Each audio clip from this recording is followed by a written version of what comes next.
Olá pessoal, como vocês estão? Estamos aqui para mais uma aula do 8º ano de língua portuguesa, né? Vocês lembram que na aula passada eu deixei um desafio para vocês fazerem em casa? O desafio foi em relação a essas duas piadas e estávamos estudando palavras com duplo sentido. Vamos ler mais uma vez a piada. Duas peruas conversando. Meu marido não anda mais bebendo. Que maravilha! Transmita-lhe meus parabéns. Parabéns? Por quê? Ué, ele não parou de beber? Não, agora ele só bebe sentado. Vamos ver a outra piada. A professora pergunta ao Joãozinho. Joãozinho, qual o animal que tem de trabalhar muito para sua mãe conseguir um vestido de seda? Aí Joãozinho responde assim para a professora. É o meu pai, professora. Aí esse aqui foi o desafio que eu deixei na aula passada, né? Para vocês responderem em casa. Eu espero que vocês tenham respondido, ok? Mas agora vamos responder juntos. Vamos ver quem acertou. Qual é a palavra que tem duplo sentido na piada? E aí, vamos voltar à primeira piada, né? Que tem duas peruas conversando, o marido dela, meu marido não anda mais bebendo. Presta atenção nessa frase, meu marido não anda mais bebendo. Então, esse anda aí, né? É o que dá o duplo sentido na primeira piada, né? Porque uma entendeu que ele anda de andar, de caminhar, né? Que ele tinha parado, e a outra, né? Entendeu estava falando de uma forma, perdão, e a outra entendeu de outra maneira, ok? Em quais sentidos essa palavra pode ser interpretada? Qual é o sentido, né? Então, ela tem dois sentidos, né? O sentido de estar, que é o estado, né? Da pessoa, né? Que ele não anda mais bebendo, o estado. E o sentido mesmo de caminhar, ok? Aí a outra responde, não, ele agora bebe sentado, ok? Aí vamos para a próxima pergunta. De que forma a pergunta poderia ter sido feita na piada 2, que é a piada do Joãozinho, né? Que a professora pergunta a ele qual é o bicho que tem que trabalhar para a mãe dele vestir um vestido de seda, lembram? Para admitir apenas a resposta esperada pela professora. De que forma, né? A pergunta poderia ter sido feita na piada 2, né? Então, para que Joãozinho entendesse, né, o sentido real do que a professora estava perguntando a ele, né? Ela tem que perguntar qual é o bichinho que fabrica a seda. Lembram que lá na piada ela perguntou de... Perdão aqui, vamos voltar. Que na piada ela perguntou de maneira diferente, né? Joãozinho, qual o animal? O animal que tem de trabalhar muito para sua mãe conseguir um vestido de seda. Então, ele entendeu de forma diferente, ok? Então, ela teria que formular a pergunta assim, para ele entender certinho, para não ter o duplo sentido dentro da piada. Aí, nesse contexto, que vocábulo foi levado em consideração na resposta de Joãozinho? E qual sua provável interpretação do mesmo? Então, vamos ver qual foi o vocábulo, né? Então, na questão do trabalhar, né, do verbo trabalhar, ok? O vocábulo que deveria ter levado em consideração na resposta dele. E a questão do animal, né? Então, esses dois, ele levou em consideração esses dois vocábulos, trabalhar e animal. Vamos seguir a aula, né? Normalmente, quando falamos ou escrevemos, compreendemos o significado de uma palavra no contexto em que se dá o discurso, que foi a questão das piadas, né? A piada, por outro lado, explora o duplo sentido das palavras para produzir o efeito humorístico, ok? Na questão de andar, a palavra lá andar, ela causou o efeito humorístico dentro da piada, certo? Vamos agora estudar as frases ambíguas dentro da piada, né? Aí você pode estar se perguntando, professora, o que é frases ambíguas? O que é ambiguidade, né? São palavras também que dão duplo sentido, mas ao longo da aula eu vou explicar, certo? Presta atenção aí. Mas primeiro vamos ler as piadas. O freguês entra numa farmácia e pergunta ao farmacêutico, seu Manuel, o senhor tem remédio para barata? E o seu Manuel responde, e o que é que a baratinha está sentindo?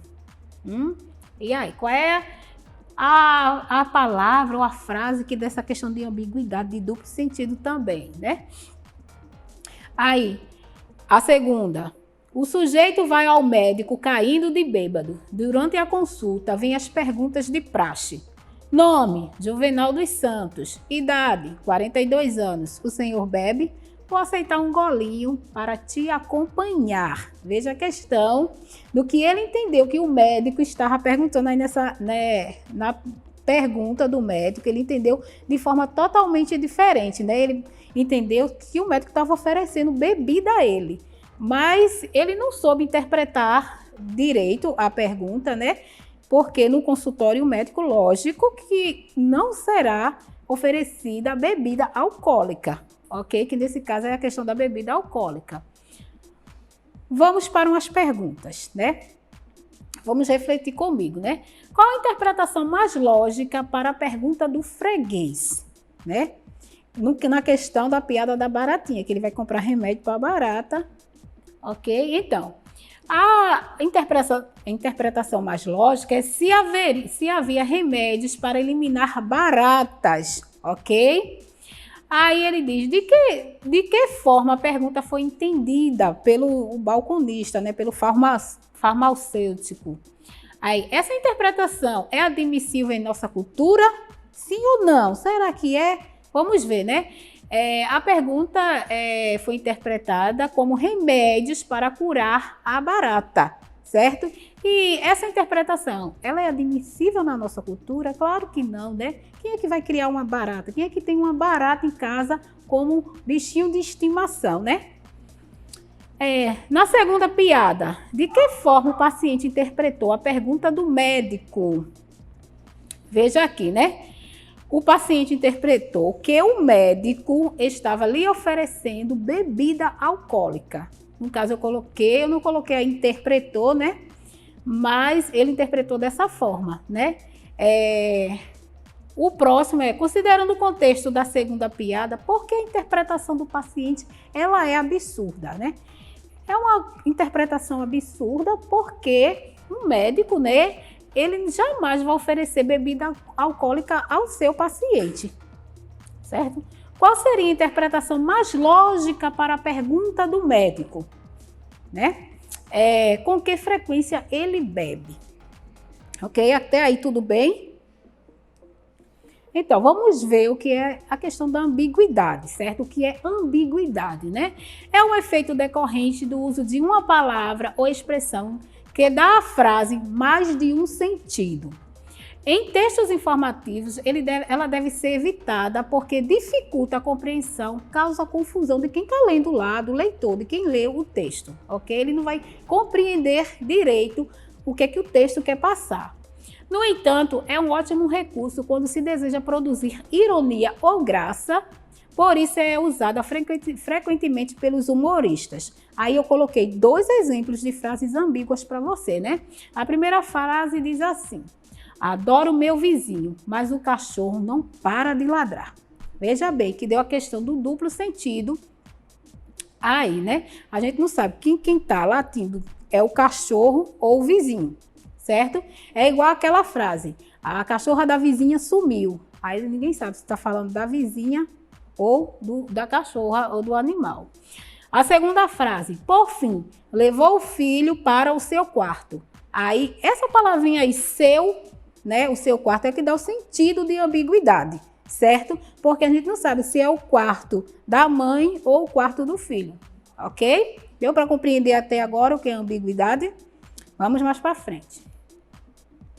Então, estabeleçam a relação entre as anedotas, né, que foram as piadas lidas, né, apresentada quanto aos seguintes aspectos. O tema, né, então, a relação do tema, ela tem a ver com temas do cotidiano. Veja que na piada 1, falou da questão de comprar remédio para matar barata. Então, tem a ver com o nosso cotidiano, né? E na piada 2 também foi o homem que estava alcoolizado, ele queria parar de beber e ele foi ao médico, ok? Então, são temas do cotidiano, portanto, esses temas são temas diversificados, certo? Quanto à linguagem dentro da piada, certo? É uma linguagem a linguagem predominante é a linguagem informal. Por que é uma linguagem informal? Porque ela tem que ser de fácil acesso, que todos possam compreender o que é que está sendo dito naquela piada. Aí eu coloquei aqui no próximo slide para vocês verem o que é que a questão da linguagem informal, né? Aí na primeira piada eu tenho o pra barata, né? Que a gente escreve na linguagem formal para. E temos também a baratinha, também, no sentido da linguagem informal, quando ele diz assim, e o que é que a baratinha está sentindo, ok? E esse pra aqui, a gente fala o pra, né, em conversações, mas quando é pra escrita, a gente escreve para, porque pra é informal. Na segunda, né, o que dá a questão da linguagem informal, na segunda piada é caindo de bêbado, né? E um golinho também, da questão do sentido da linguagem informal, certo? Deu para compreender até aí. Vamos voltar, né? E os recursos usados para provocar humor, né? O humor usa muita figura de linguagem, né? Nós temos a metáfora, que é a questão da comparação, e temos a comparação também, que é a questão, outra figura de linguagem, né? Nós temos a hipérbole, que é o exagero, e nós temos a ambiguidade, que nós já vimos também dar o duplo sentido, e o duplo sentido.